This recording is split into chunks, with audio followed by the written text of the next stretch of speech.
All right, you've done a lot of great work getting your application ready to go. You probably feel like you deserve a little bonus for all your hard work, don't you? Well, I'm here to give it to you. In this course, you're working with a starter project that has everything you need to develop without any hangups. What if you want to stretch your creative wings after this course? You can recreate everything you have here from scratch quite easily with the Kitura CLI. You'll need Homebrew installed on your command line to use the Kitura CLI. If you don't already have Homebrew installed, open up a web browser and go to brew.sh.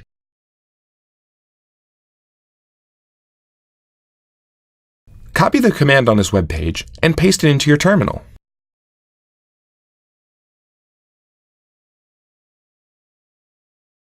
After you install this, you'll need to enter 2 more commands to get up and running. Stay in terminal and type brew tap IBM Swift /Kitura.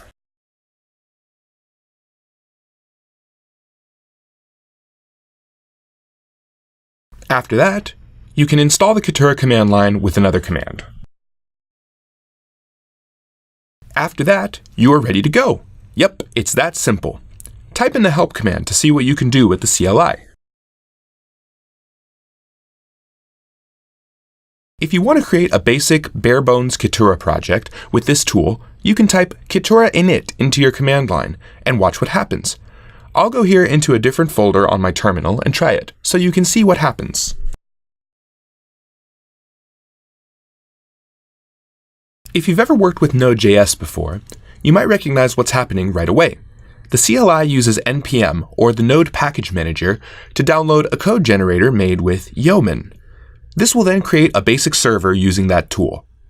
After the source files are created, as well as everything else you need to run a Kitura server, you can see that the CLI will run Swift build for me to compile the server.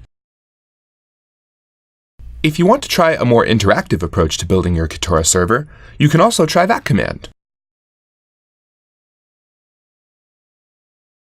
It will prompt you for a few things as you go through creating your Kitura server.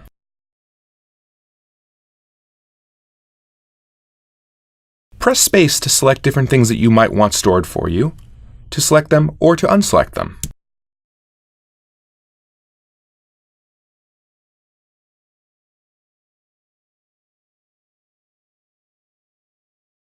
After I make my choices, it will generate the project for me and compile and build the project, just like before.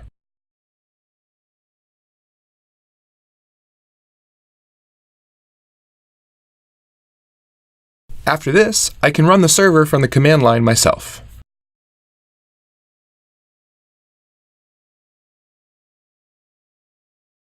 Or I can use the CLI tools to build and run a Docker container right out of the box.